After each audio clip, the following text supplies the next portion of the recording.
Welcome to Meeting the Inconceivable, a podcast exploring Zen koans, dreams, and the creative life produced by Pacific Zen Institute. Pacific Zen has a legacy of preserving and reimagining the koan tradition to meet our own times. With a lively community of artists, innovators, and seekers of all kinds that extends worldwide, our mission is to create a culture of transformation through meditation, koans, the arts, and conversations about the deepest matters.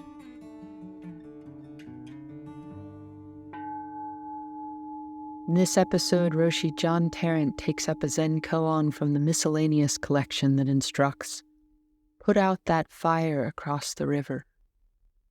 Describing fire as the vital element of transformation, Tarrant speaks of both its terrifying capacity for destruction, but also its sacred role in connecting us to life itself through the living flame of the heart. Without fire, there is no awakening, says Tarrant. And through the talk, he offers stories of encountering its power in both inner and outer worlds. Heraclitus said, it ever was and is and shall be ever-living fire, in measures being kindled and in measures going out. There is an exchange of all things for fire, and of fire for all things, as there is of wares for gold and of gold for wares. We circle in the night and we are devoured by fire. This universe, which is the same for all, has not been made by any god or human, but it always has been, is, and will be an ever-living fire, kindling itself by regular measures and going out by regular measures. We have to be calm, faster than this kind of cool little human thing he throws in. We have to be faster in calming down a resentment than in putting out a fire, because the consequences of the first are infinitely more dangerous than the results of the last. The fire ends burning down some houses at most, while the resentment can cause cruel wars with the ruin and total destruction of nations. So we can tell the whole thing about fire. Fire is a thing, you know. Put out that fire across the river, goes the koan. I think it was Buko. Did anybody know that? Buko. I think it was Buko. I was searching through my references, and I have two AIs, and none of them had a clue. They apologized profusely for being clueless about Buko, the Zen master, which I found kind of delightful, you know. So, and I have it written somewhere I have notes on it in my computer, but my computer ain't saying Buko. So Buko was a Chinese master who came to Japan at the time of the trouble, one of the many times of trouble, and sort of like Holocaust refugees in the late 30s, or I don't know, refugees in Rwanda. Anyway, refugee is a big thing in human life. So Buko, if it's Buko, someone was doing Doksan with him, and they could see across the great river, and on the other camp, they could see the fires of Genghis Khan's armies burning, the campfires burning. And he said, put out that fire across the river. If Zen has a miraculous power, put out that fire across the river. And so it became taken into the koans. And sometimes I sort of, in a way, translate it as stop the war. But tonight is put out the fire. And we can tell that sort of thing about how you have to immerse yourself in something to transform it. My bell ringer usually migrates at some stage during session. And so I'm assuming my memory is correct here, which is not always a safe thing. But Buko did come to Japan, because, it's a kind of typical thing, when the various wars happened, and then in China, people fled to the north to the south sometimes, because in the south there was more malaria and mosquitoes and things, but there were less spears and arrows, and people were not getting killed in the monasteries. So it was go where you can teach in the world of fire. And so he came to Japan and was teaching there. And he had no Japanese. He just had to get out of Dodge with the fires on his heels, and he came to Japan. And they knew he was somehow some great master, but he didn't speak Japanese and they didn't speak Chinese. And so they would try and sign and learn that way. And he taught this, the people who were interested in him were the great lords and the samurai and the warriors, who themselves would have to defend Japan against China. And they thought Buko's teaching might help.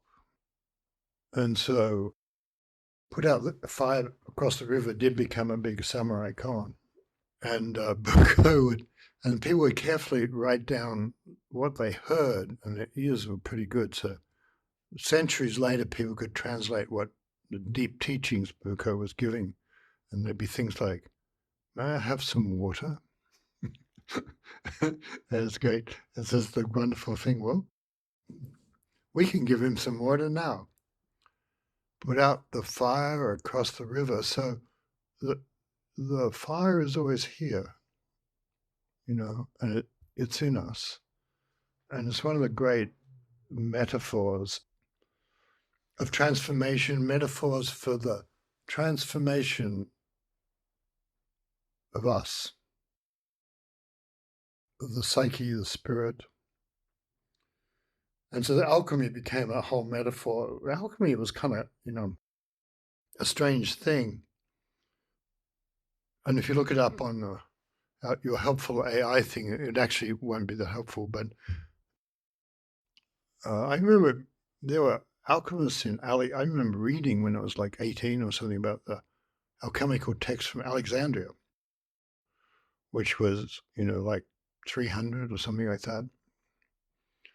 And there was a set of images, like last night, we're immersed, or if I had anything to do with it, we were immersed in images of water and drowning and descent and the ocean and dissolving.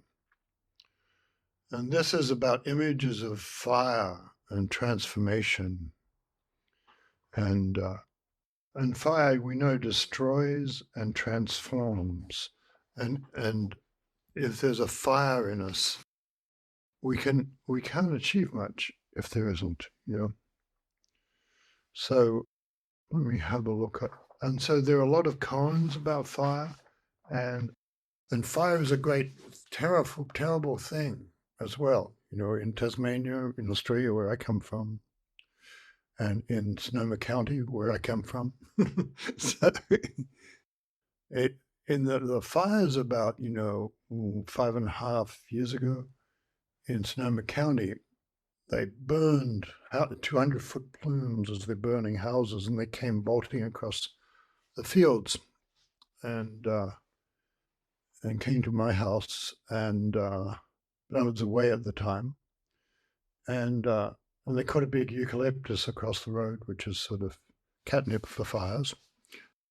And then they jumped to my house and started burning, the front deck and porch and the roof. And the firefighters who were fighting eucalyptus turned around and said, "God, the house is on fire too." So they put out the fire, my fire, as well, which was very nice of them. And it got worse that later. And so I went down to thank the firefighters down at the Rancho Adobe. And they told me, the fire captain was a kind of smart, thoughtful guy, which is why he saved a truck back for my district, McGrange Road. And everybody else had gone bolting for Glenelg and got trapped. The fire jumped them and came behind them. And they didn't get harmed, but they couldn't get back to fight for us. So So, and he said, he called out to the fire trucks he said, an order to turn around. There was one big old fire truck with this guy. And he told me, he said, the guy is very OCD. And he's a really good fire truck driver, and he's a real veteran. But I said, turn around any way you can. But he's not going to do that. So he's driving through the smoke and flames and darkness, trying to find the right spot to turn around in. and he's driving along and sort of trusting in he'll find one. And he sees this tiny little light waving and he stopped, and there's a woman who panicked and missed her evacuation and was just lying down between two houses expecting to die when they went up. And so she was very glad to see him, and he said, hop on, we'll turn around as soon as I can find the right place. So he goes along through more flames and finds the right place, turns around, drives back through the flames and smoke and gets her out safely. So you never know what's going to be the good thing, do you? And then later on, just a sequel about this, because the mailbox had gone, and I was down at the post office with the other people without mailboxes. Most of them didn't have houses. And I was a little embarrassed to say I merely didn't have a mailbox. My house was singed, but would be repaired. And but anyway, I'm there, and so we were all talking to each other, and I don't think I was embarrassed. That's not really true, but I was sort of touched by how much devastation they had suffered, is what it is.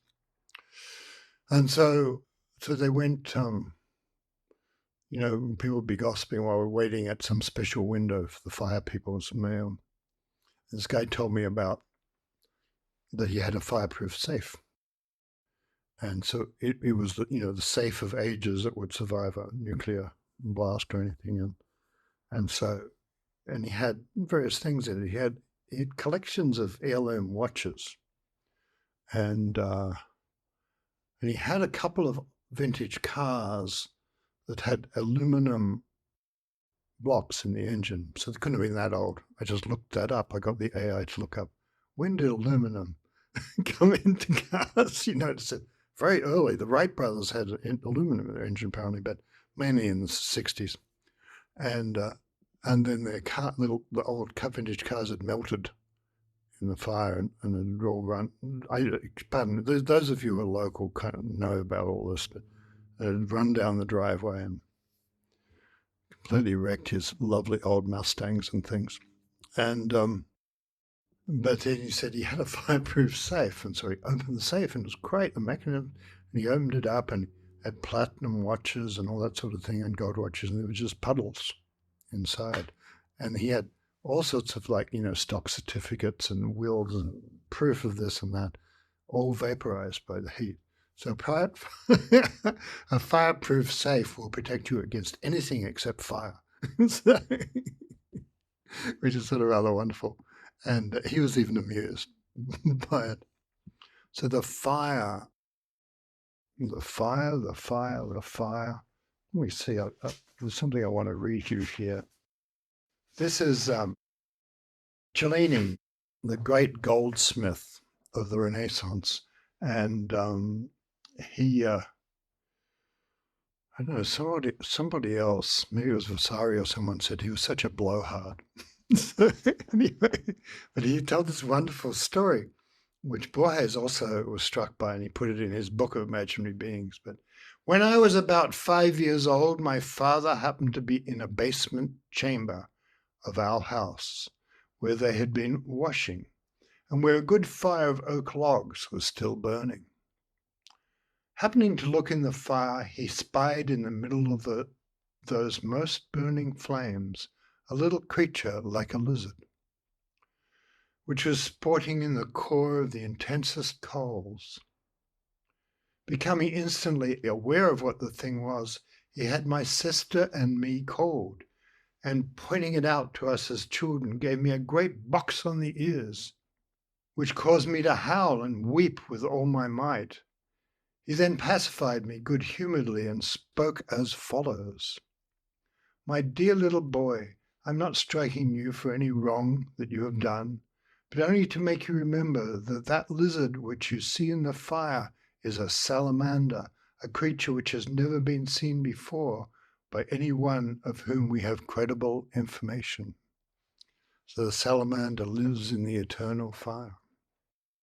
And so that eternal fire is it's all through Zen. Like Senshan was mending clothes, and Dongshan asked, "What are you doing?"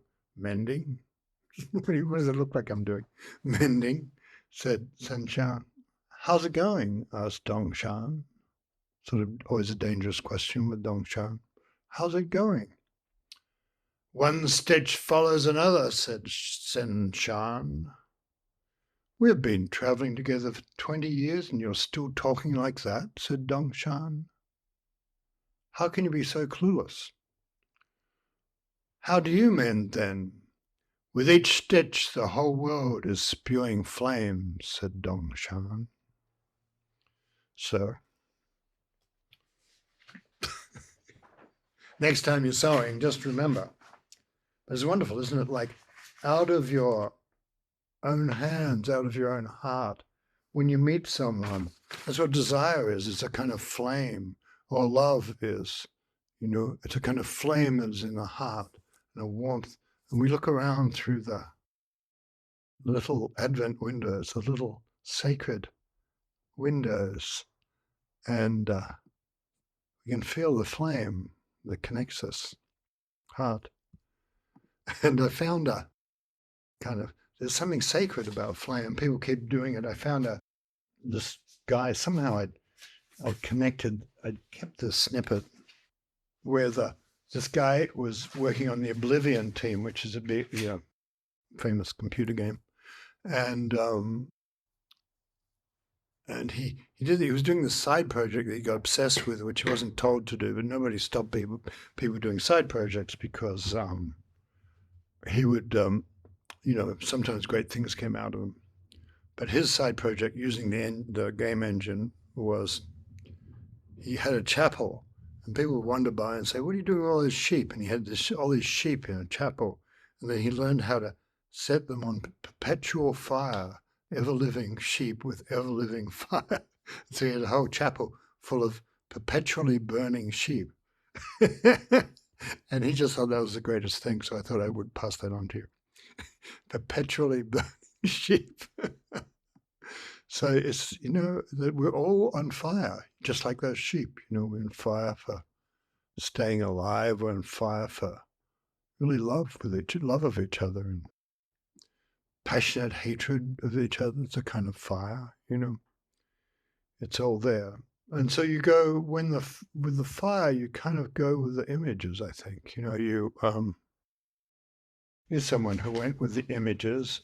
This is Hopkins, Gerard Manley Hopkins. And for him, the fire was God, really. And but he was always in trouble with the church, so there you are. Thought he was a reckless poet and probably not a very good Christian, which may have been true. And the poem has this wonderful kind of a title from a century before, from like the early 19th century instead of the 20th century. That nature is a Heraclitean fire, and of the comfort of the resurrection. Cloud, puff, ball, torn tufts, tossed pillows, I flaunt forth, then chevy on an air-built thoroughfare, heaven roisterers in grey gangs, they throng, they glitter in marches. Down rough cast, down dazzling whitewash, wherever an elm arches, shive lights and shadow tackle, in long lashes, lace, lance, and pear. Delightfully the bright wind boisterous ropes, wrestles, beats earth bare of yester tempests, creases, in pool and rut peel parches, or squandering ooze to squeeze dough, crust, dust, stanches, starches. Squadron march and man marks, I tread my toil there, foot fretted in it, million fueled. Nature's bonfire burns on, but quench her bonniest, dearest to her clearest cell that spark, man, how fast his fire dint. His mark on mind is gone. Both are in an unfathomable, all is in an enormous dark drowned. O pity and indignation, man-shape, that shone sheer off, disseveral a star. Death blots black out, nor mark is any of him at all so stark. But vastness blurs and time beats level enough. The resurrection, a heart's clarion, away grief's grasping. Joyless days, dejection across my foundering deck shone, a beacon, an eternal beam. Flesh fade and mortal trash fall to the residuary worm. World's wildfire leave but ash, in a flash at a trumpet crash. I am all at once what Christ is, since he was what I am, and this jack joke poor potsherd patch matchwood immortal diamond is immortal diamond. So immortal diamond is his word for Buddha nature, and that everything, every bird on the wing, every person lifting a hammer, every flood is that great fire in everything, the Buddha nature fire. And so in a certain sense you'll see that you start to understand when you look at the way things flow and burn. And for some people they'll say it's a river, and some people say it's a fire. And Buko says, put out that fire across the river. So when Buko came to Japan, a temple associated with him called Engakuji, and it burned to the ground. He said, put out the fire across the river, and the koan burned. And there we are. The koan burned the temple, and the Engakuji temple was destroyed by fire in 1374. The entire library was consumed, and the great books which the founder Buko had brought from China were reduced to ashes. The priests of the local places of the Hachiman shrine came to Engakuji, concerned about the tragic loss of the ancient texts. Fumon, the master, said, none of these texts has been burned. Then where are they? Asked a priest doubtfully. The teacher drew a circle, and Enso drew a circle and said, they're in here. The priest did not understand, and one of them said, would you show us the Tang edition of the Mahavairakana Sutra, the Sutra of the Great Cosmic Buddha? The teacher held up one hand. The priest asked, please show us the translation of the Sutra of the Brahma King's Doubt. The teacher again held up a hand. A Confucian scholar asked to see a copy of the Zen koans of Su Tung Po and the Confucian classics, and the master again held up one hand. Then a Shingon teacher, Shingon's the esoteric magical tradition, said, we came here concerned that the ancient texts had been lost in the fire. But you told us they were not lost, but when we asked to see them, you held up your hand. What is this supposed to mean? The master said, the covers were burned, but the texts were unharmed. And that became a koan. So if you think,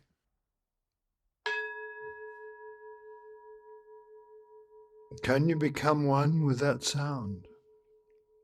Mazu said, this very heart mind. What is Buddha? This very heart mind is Buddha. And you know that your very heart mind has a fire in it, day and night. Feel free to claim that it doesn't. Wanting, longing for, enraged, sorrowful. The fire that runs through all things. And it's a pure kind of fire, really. Can you become one with that fire? As Matsu kind of said, really. Can you become one with that fire? In a way, you're diving into that like the salamander. I mean, it doesn't matter if you're uncomfortable with it because, I don't know, what's that mean anyway? If you're uncomfortable, burn more. Become one with the fire.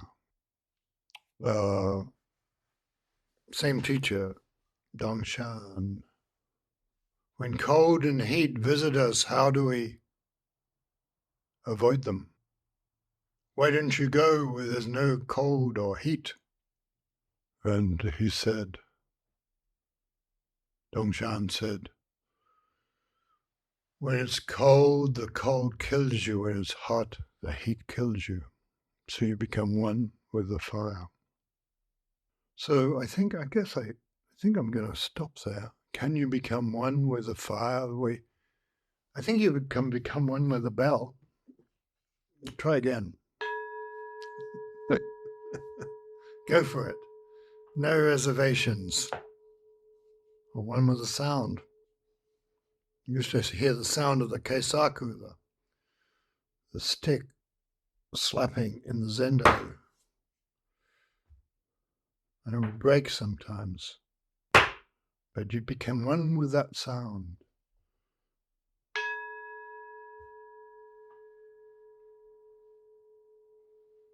Become one with the fire.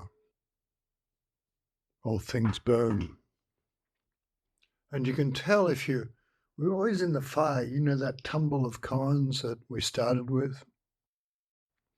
Miscellaneous koans, however, I don't know how many there are. But I probably count, I'm sure I don't know if I've probably counted them sometimes. But you have to let things burn.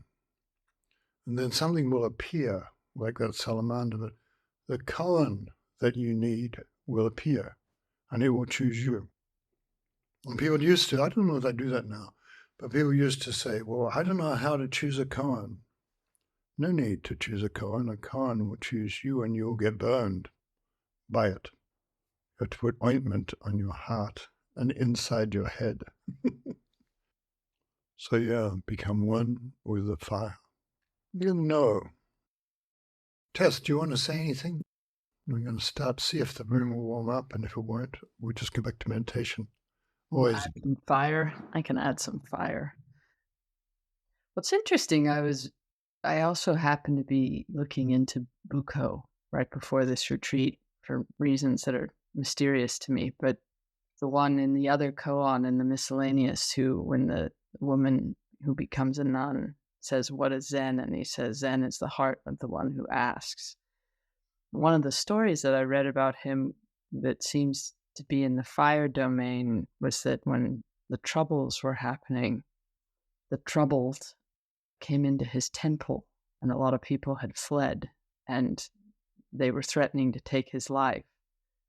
And he just stepped into the fire in a sense and said, fair enough, but will you let me write my death poem first? And when he composed the verse, the person was so touched by what he had to say that they said, well, very well, then go on. And they didn't kill him. And that became kind of the entry point into his teaching. And the other thing I was thinking when you were talking was how the ancient alchemists, they had 4 levels of fire, and that if you had to learn to master each one, and that if you wouldn't add enough heat, nothing would ever happen. But if you went too high, too fast, then you would, be like the fire safe and everything would melt and evaporate. And I was talking to someone today who's sort of attempting to this point to have a very polite relationship with no, the koan no. And she's starting to realize that, It's not a polite sort of koan, but stepping into a little more heat with it might bring about something different. And so, no, the warmth of the fire feels good. I think that's all I have to say. Very good. Lonnie, do you have anything to say? No, but, not really. I just love it, though. I wrote down all the things we're burning with curiosity, burning with, you know, on fire with love. There's so many. So it just feels very real. Alison McCabe. Well, my body is on fire. I was at yeah, and uh, that was the word that came out when you called on me. The each stitch spewing flames actually earlier, I was feeling like things were just falling apart. I felt very connected to the water, and then that koan came, and when you were speaking about it, I thought, "Oh, perhaps it's come for me. I'm gonna sit with it some more." Very good. Thank you. Tim, do you have anything to say about fire? Well, I'm appreciating all of these electrical imitations of fires and these LED candles that we all have and streaming through into my into these little jeweled Zoom boxes under my screen. And it's interesting that even though it's all created artificially, it still creates a warmth of fire in me. I'm glad that we're passing this fire around across the ether. Very good. Michelle Riddle, do you have any fire to offer? The first thing that came, Jan's fire, Jan's fire. And then all the fire sitting in all the boxes, the candles, and my seeing Holly's candles, David Weinstein's candle, Michael Wilding's candle. Some of them just jumping out at me. And that's all. Thank you. David Lungabeam, do you have any? Yeah, well, there's the fire of grief for losing my brother. And the fire of grief is painful, but it's related to the fire of love for him and my family. And it's burning. Fair enough. Thank you. Something burning. Burning and burning.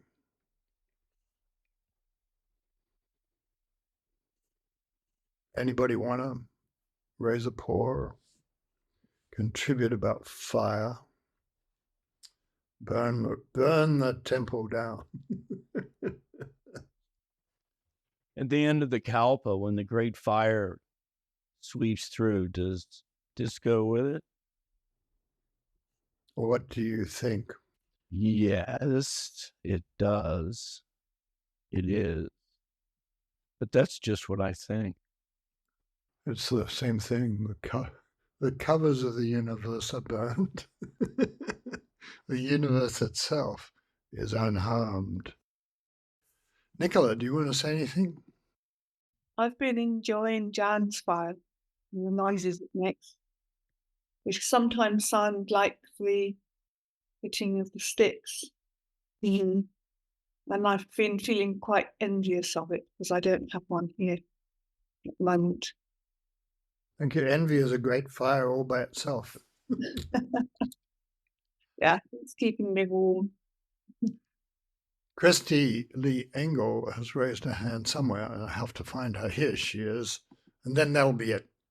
Then we'll just burn on our cushions together. The translation that turned out to be, "May I have a glass of water?"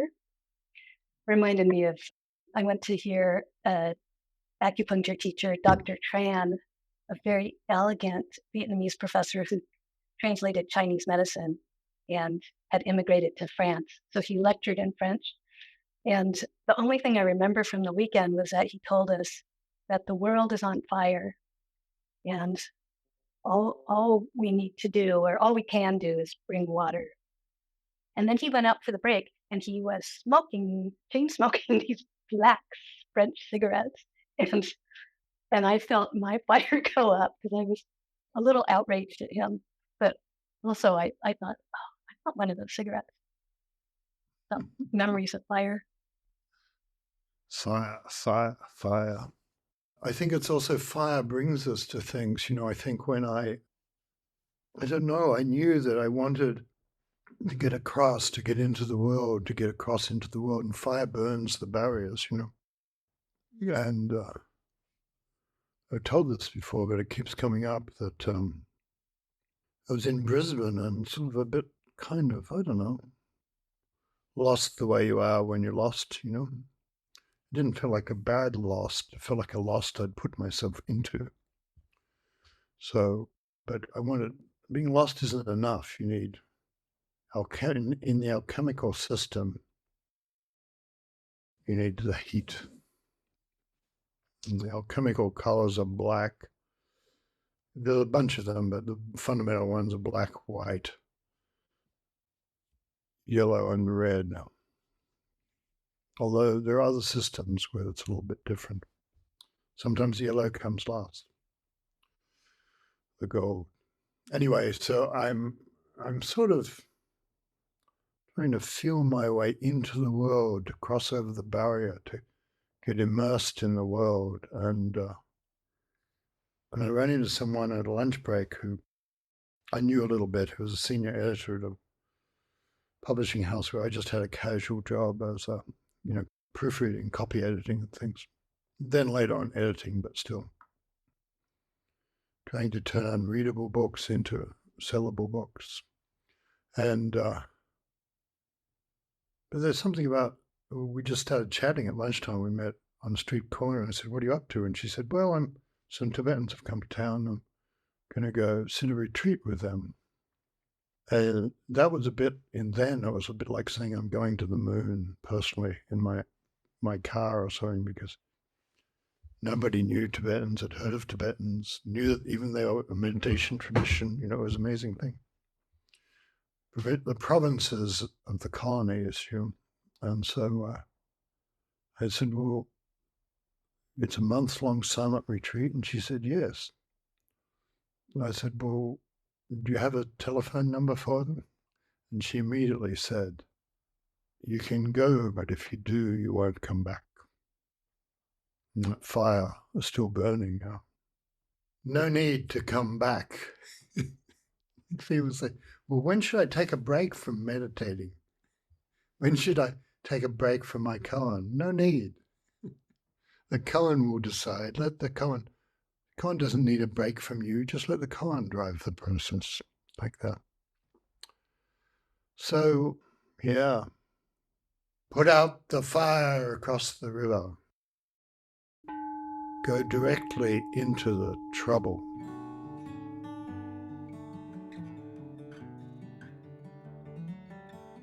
To support these episodes or learn more about upcoming programs and retreats at Pacific Zen Institute, visit us at pacificzen.org. You'll find details on John Tarrant's Sunday talks, our Open Temple morning meditation, and our Zen Luminary series featuring intimate conversations with scholars, poets, and teachers of Koan Zen. Thanks for listening.